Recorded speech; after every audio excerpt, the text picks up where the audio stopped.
And you see, just Sweet got up, not able to get there in time, and Tristan Alexander, a sophomore, made a great grab.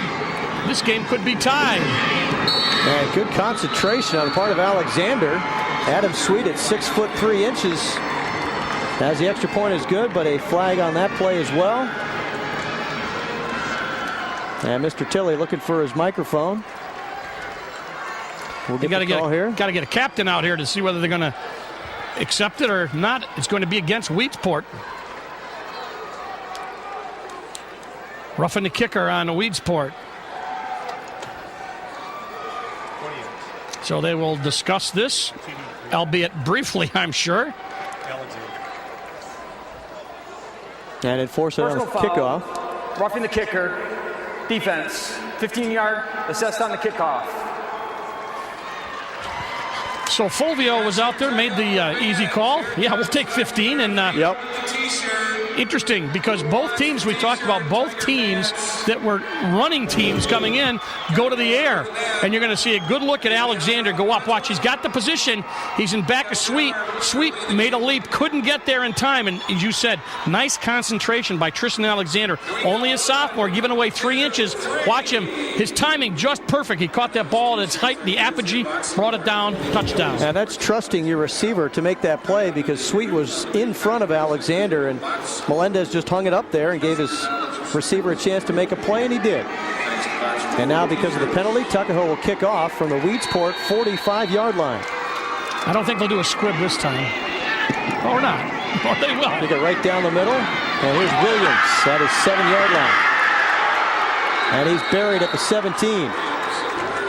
The Tuckahoe Tigers. It didn't take them long to answer. No. Special teams important. Ionetti right there. Of course, they had the benefit of a 15-yard penalty, but a nice tackle by Ionetti to put a little bit of a hole as you're going to look at the Tuckahoe Tigers. Here's the scoring drive. You see the guy who did a lot of the work is Cortillo, and then, of course, Melendez, and he hands it off to Cortillo. Cortillo, a real workhorse, but here's the guy, Melendez. Nice touch on the ball for the touchdown to Alexander. And, of course, Melendez, the safety for Tuckahoe, who was beat by Sweet, so now they kind of even up. 1-1. And Brad Bach gets out to the 20, got a couple on first down. Very active defense. Santiago, the biggest guy on the field, actually, at 245. 6 foot 245 for the Tigers. And interestingly enough, I counted 6 guys for Tuckahoe going both ways, whereas everybody goes both ways for Weedsport. So in the fourth quarter, I'm wondering if that obviously is a question, although I've never seen Weedsport get tired in the games that they have played and their up until this point. Yeah, and their defense has played very well all season long, despite the fact that they're going both ways. And, of course, when there's 11 guys out on the field, there's only 10 on the sideline to take their place, so somebody's going to have to do double duty anyway. 2nd and 8. Flags come down. Little movement, I think. Flags and whistles before the snap. Dead ball, procedure, offense. Interesting. 5-yard penalty, still 2nd down. Because in all the games you've seen here, 2 penalties almost in a row. You had the personal foul on a kickoff, and then a procedure penalty. Cal Mosier's teams generally, while not penalty-free, certainly don't have that many, and they've gotten 2 big penalties right in a row. This one especially big because they had lousy field position to begin with. Well, the Warriors backed up now to their own 15. And it's 2nd and 13. Pitch to Bach. Brandon leading the way. And a nice run, a nice pickup for Bach out to about the 29. And it looks like he's going to have a first down. Look at those numbers coming into this game. 1,800 yards, 34 touchdowns. Just incredible eye-popping numbers for Brad Bach. Well, they had the end. When the end makes his move and crashes or comes down, then the quarterback makes the pitch. If he floats, then the quarterback is supposed to usually take it up inside. He made the pitch. They got the corner, the perimeter, and got the first down. And here's Brandon Bach. Some tough yards. Got about 5 out to the 34. See what they did there? They ran triple receivers to the wide side of the field, trying to get some of that secondary, and the linebackers play a little bit more honest so they can get the running game going inside. And they got a nice block from 65, and then after Scarborough was blocked, he followed him up for about 5.5 yards. But used a little bit of a different look offensively occasionally, and let's see if it works.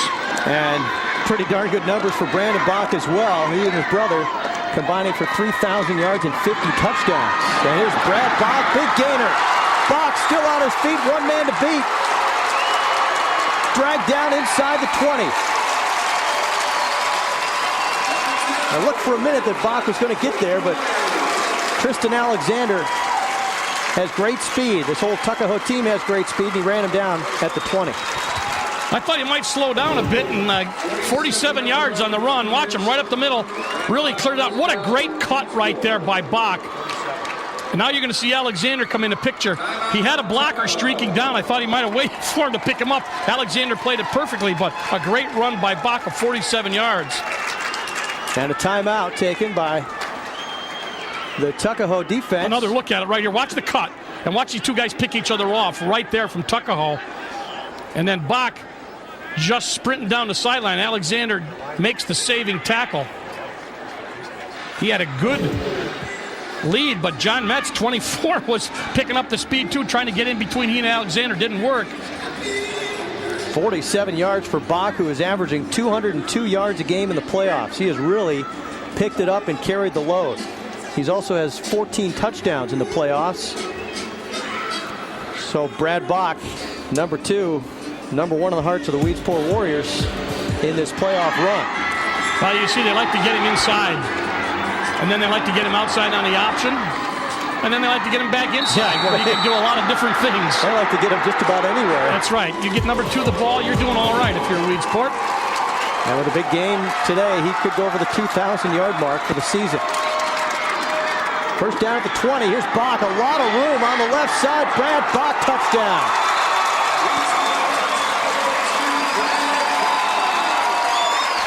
Guess who threw the final block to get him in? His brother. His brother. It was a Bach What are block. brothers for? That's right. Twin brothers, Brad and Brandon, and you expect them to have a kind of a sixth sense about which way the other one's going to go. Watch the block right there. And then he cuts to the outside. They're twins. They think the same way they surely do on the football field. And the extra point good by Brandon McGill. And so back and forth we go. We've had 21 points scored, and there's 3:46 left in the first quarter. Bach almost at 100 yards already. He did most of the work on that drive. I like the fact that they run the option. It really adds a wrinkle. You know, if you're just running inside, it's pretty easy to defend them. You know, put 9 guys up there. But when you've got a guy who can run the option, and Coolbaugh can run it too, so you've got to account for the quarterback, and you've got to account for the fullback because you got Brandon Bach. So you're going to see the lead block right there by Bach, Brandon, as he lets Brad go in the end zone. But the point is, they've got that option, and now everybody's got to think, what do we do? How do we defend this? We just can't play 9 guys because somebody's going to have to. It's assignment football. Who's got the pitch man? Who's got the quarterback? Now, we saw some teams make some adjustments against them and shut that option down a little bit, and that's going to be something Tuckahoe is going to have to talk about. Well, talking to their head coach, John DiArco, yesterday, he said that Coolbaugh, he was really impressed with the way their quarterback ran the football, and especially after that 68-yard touchdown run Coolbaugh had last week. I think maybe, you know, that really opened their eyes, and so the defensive end on that last play anyway was solely concentrating on number 10 and was not containing the outside, and he allowed Bach to get around him and into the end zone. That's the whole point of the option. Yep. And it worked to perfection for Weedsport that time. Kickoff is touched by Tuckahoe. They've got to get on it, and they do, and they're going backwards. Jeff Williams down in the coverage for Weedsport. And Tuckahoe starts out deep in their own end. That was a great kick. I mean, it was a great kick because it took that last hop, went up high, and that's exactly what you want somebody to do. Have to think about where the ball is. Watch this hop right there. That's the one. And then somebody touched it, and you see it going back, and then 2 guys are going for it because as soon as you kick on the ground and takes that hop, it throws everything off. And that's Melendez, the quarterback, who has to take the abuse of getting buried under. And like Weedsport did, the Tigers will start deep in their own end. Ball is loose and picked up by Nat Miller.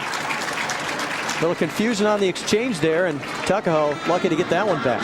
Well, they kind of look like the Oakfield, Alabama, with that real tight, sometimes a double wing, sometimes a single wing tee, but they've really got Cortillo there. They'd love to get him to the outside. The guy that you're looking at right there is Miller, but Cortillo's the guy coming in with 1,220 yards on the wing to the bottom of the screen in motion. 2nd and 11. Here's Cortillo, and he's got some room. Cortillo first down, out close to the 30. That's what they want out of that guy. He's a big guy, 205 pounds. Look at him, out of the wing, both guys pulling. And you get so many people coming from so many different angles. If you're a linebacker, man, all of a sudden you get hit one way, and then a guy comes back the other way. And you say, especially when they'll do like an inside handoff, so we get everybody going one way with the motion, and then it comes back the other way. Very difficult to defend. Well, the first down's even at 4 apiece. Weedsport leading in the most important category, points, 14-7. The Tigers looking to respond. Here's Melendez keeping and buried under. And that was Kerry Green down there with a big tackle on the quarterback. Let's go downstairs to the third member of our broadcast team, Dan Liedtke, with a special guest. Thank you, Mark. I'm here with Diane Case, Mike's mom, and tell us about how special it's been in the town of Weedsport this week. It's been awesome. The whole town is behind these kids 110%. We got banners at the businesses. We got window chalk on all the front windows of the businesses. Some of the moms, maybe a couple dads in there this morning, tied balloons, blew them up down to Arby's at 6 or before.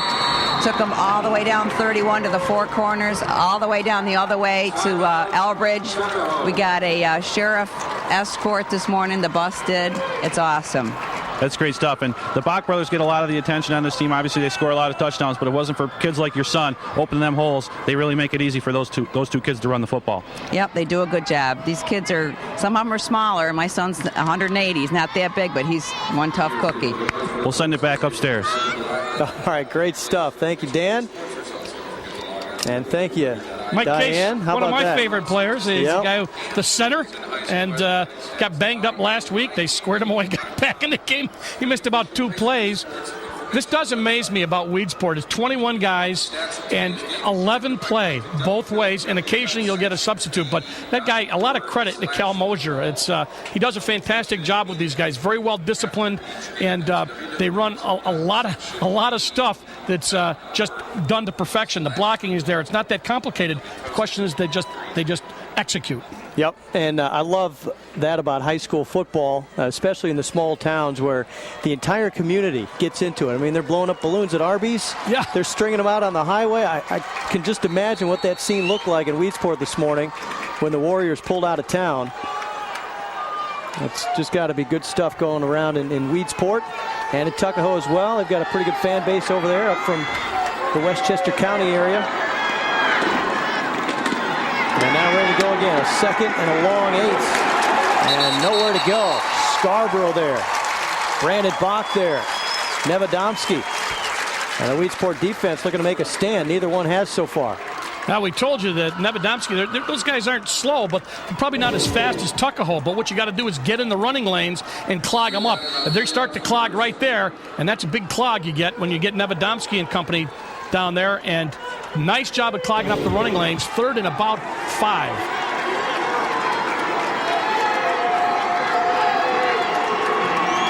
And Tuckahoe perfect on 3rd down thus far. Double handoff Cortillo with Melendez leading the way. He's fighting. He's close to it. Very close to it. Right on the marker. Looks good to me. Let's see.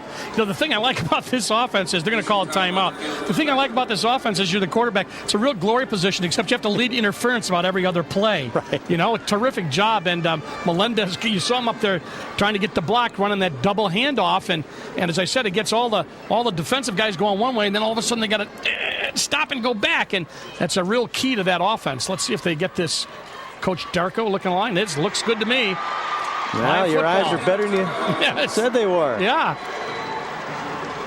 And the Tigers get the first down and keep the football.